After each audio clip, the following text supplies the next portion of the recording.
नमस्कार दोस्तों। आज हम आपके सामने एक सच्चे प्यार की कहानी लेकर प्रस्तुत हुए हैं। यह कहानी सच्ची घटना पर आधारित है। इस दर्द भरी प्रेम कहानी से आप प्रेम का मतलब बहुत ही करीब से महसूस कर पाएंगे। चलिए देखते हैं दर्द भरी लव स्टोरी।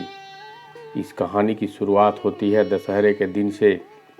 पूर्णिमा अपनी दोस्त के घर रावण दहन देखने के लिए जाती है, जहां उसकी मुलाकात उसकी दोस्त के चचेरे भाई हेमंत से होती है। दोनों एक दूसरे को जानते हैं और फिर दोनों की दोस्ती हो जाती है। हेमंत से ये मुलाकात पूर्णिमा के लिए कुछ नया लाया था। अब तो हेमंत से पूर्णिमा का मिलना जुलना बढ़ गया और कुछ दिन बाद और देखते देखते वो दोनों अच्छे दोस्त बन गए। हेमंत और पूर्णिमा की यह दोस्ती बहुत आगे बढ़ गई और अब तो हेमंत को पूर्णिमा से प्यार हो गया था और उसने पूर्णिमा से अपने प्यार का इजहार तक कर दिया। हालांकि पूर्णिमा थोड़ा असहज हुई थी, क्योंकि उनके जीवन के इस खालीपन में ऐसा पहली बार हुआ था कि किसी के वह इतने करीब आई थी और उसका प्यार का इजहार उसके सामने करना, यह सब नया था पूर्णिमा के लिए। पूर्णिमा ने तब तो कुछ नहीं कहा, बाद में हमेशा हेमंत के बारे में सोचती और अपने मन में ख्वाबों को बुनती रहती। कई बार तो उसने यह बात हेमंत से भी साझा की और जो बात आगे बढ़ी तो पूर्णिमा के इस खालीपन की जगह पर हेमंत का ऐसा असर हो गया था कि अब तो पूर्णिमा को भी हेमंत से प्यार हो गया। अब दोनों की प्यार परवान चढ़ने लगी थी और दोनों के प्यार की ऊंचाई आसमान छूने लगी थी। बात लोगों तक पहुंच गई थी और बात इतनी बढ़ी कि खबर दोनों के परिवार के दहलीज तक आ गई थी। बात जब पूर्णिमा के परिवार तक पहुंची तो पूर्णिमा के परिवार वालों ने पूर्णिमा को काफ़ी समझाया। परिवार की मान मर्यादा इज्जत वो ना जाने कितने कितने ताने दिए। कई बार तो परिवार के लोगों ने पूर्णिमा के ना मानने पर उसे मारा तक, उसे शारीरिक और मानसिक रूप से प्रताड़ित किया। पर कहते हैं ना कि ना प्यार के लिए बहुत यह छोटी सी चीज़ है, और शायद इसलिए पूर्णिमा का प्यार के सफ़र में उसका कदम पीछे ना हटना इसकी गवाही देती है।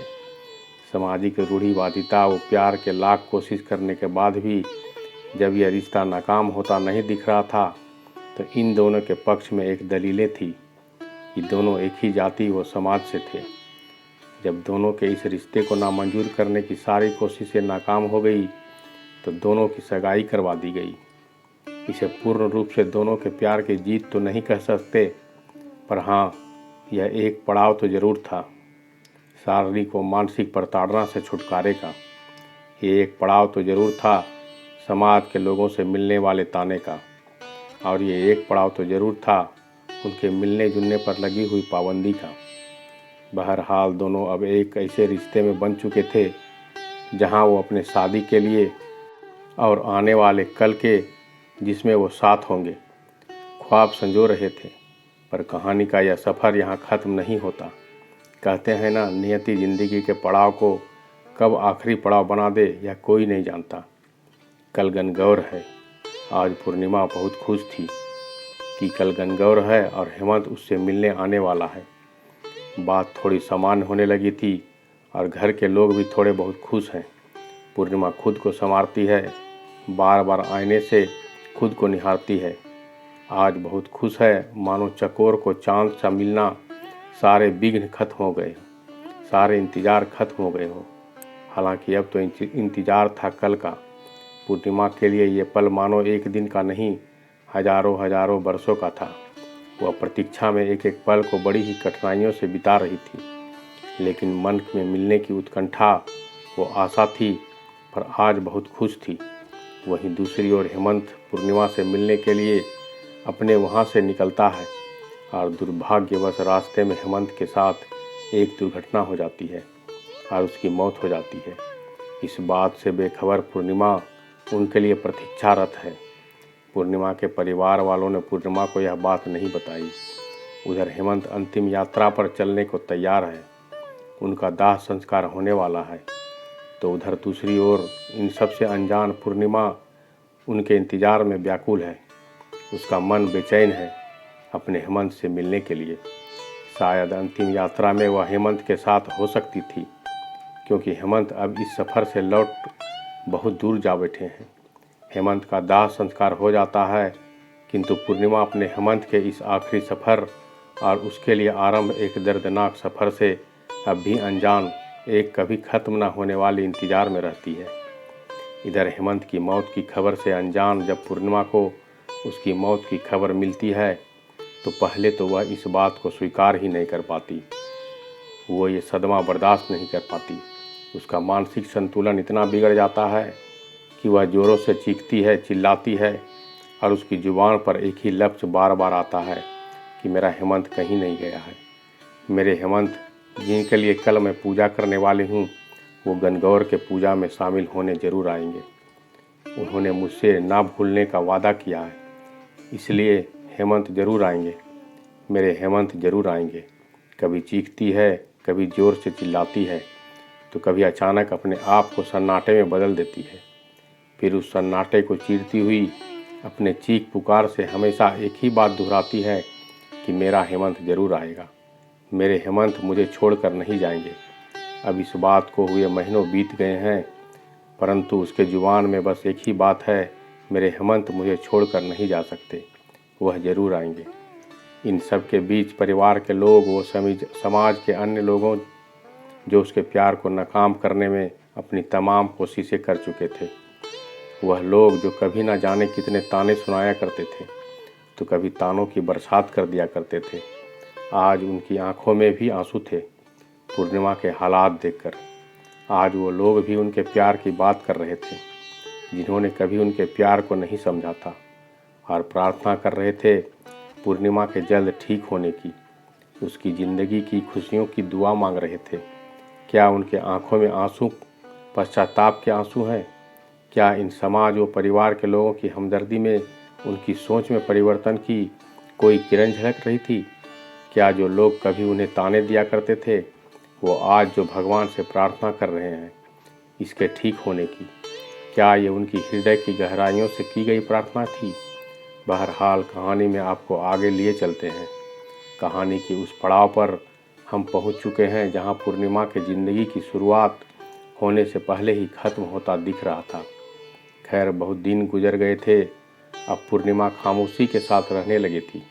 अपनी खामोशी में इतनी घुटन को छुपाए बैठी रहती थी, किसी के कुछ नहीं कहती, अपने जज्बातों को अपने सिराहने में समेटे वो बैठी रहती थी। रातों में उसकी सिसकने की आवाज़ बस उसके कानों तक ही जाती थी। किसी और का कंधा उसके रोने के लिए था भी तो नहीं।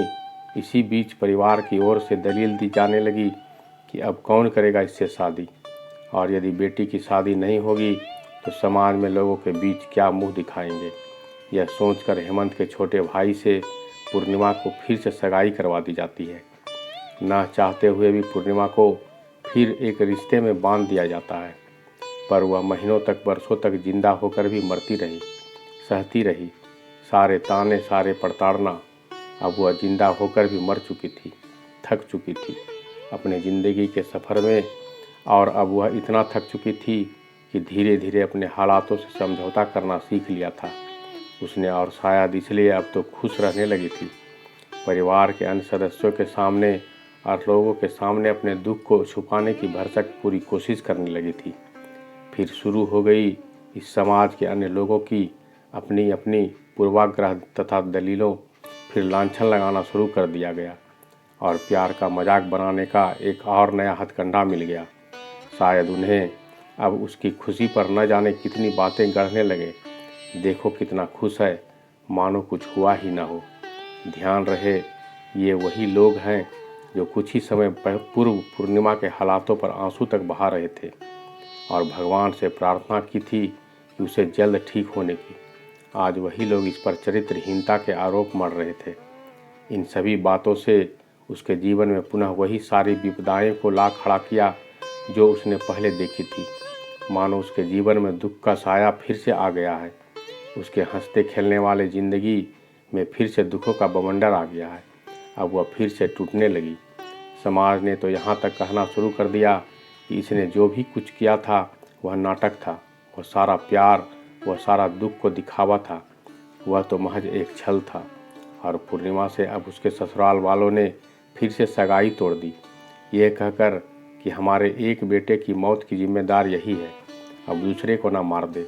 इसके कारण हमारे मान सम्मान इज्जत को ठेस पहुंची है और साथ ही ठहरा दिया गया अपने बेटे की मौत का जिम्मेदार। हम उसके दर्द की कल्पना भी नहीं कर सकते हैं जिसने इस दर्द को जिया है। मैंने मात्र देखकर उसे ये ज़िंदगी जीते हुए मैं बहुत आहत हूँ। लोगों की, समाज की, वो परिवार की ऐसी मानसिकता को देखकर, और जिसने ये सब सहा है उसकी मनोदशा को कोई नहीं समझ सकता। फिर क्यों लोग आ जाते हैं किसी की खुशियों को छीनने? क्यों लोग को किसी की पल पर की खुशियाँ नहीं देखी जाती? उसने दर्द को नहीं समझ सकते तो मत समझो और दर्द को तो ना दो। क्यों किसी को फिर से जीने का हक नहीं है मुझे? आज तक उसकी लड़की का गुनाह समझ नहीं आया कि क्या किसी से प्यार करना गुनाह है? क्या प्यार करने से वो चरित्रहीन हो जाती है? और क्या उसका गुनाह था कि उसका प्यार अधूरा रह गया? क्या उसका गुनाह ये था कि उसने फिर से जीना चाहा? प्यार के नाम पर ये लोग न जाने कितने भाषण देते हैं, न जाने कितनी सारी उपमाएं देती है। कान्हा जी और राधा जी के प्रेम को लोग पूजते हैं, क्या वाकई में पूजते हैं? मैं नहीं मानता, ऐसे ही लोगों को मानते हैं, भगवान के उस प्यार को। अगर ऐसा होता तो आज हर समाज में प्यार करने वालों को अलग नहीं होना पड़ता, किसी को ये दर्द नहीं सहना पड़ता। अगर लोगों के अनुसार ये गुनाह ही है तो क्यों पूजा करते हो राधा कृष्ण की प्रेम की मूर्ति को? क्यों उन्हें भी सज़ा नहीं देते प्रेम करने की? प्रेम करके अधूरा छोड़ देने के लिए एक ही उम्मीद करूँगा, किसी को जीने नहीं दे सकते तो उसे मरने के लिए मजबूर तो ना करो। किसी का दर्द नहीं समझ सकते तो और दर्द मत दो। उम्मीद करता हूँ आपका यह दर्द भरी कहानी और सच्ची प्रेम कथा पसंद आई होगी। इसे आगे शेयर ज़रूर करें। धन्यवाद।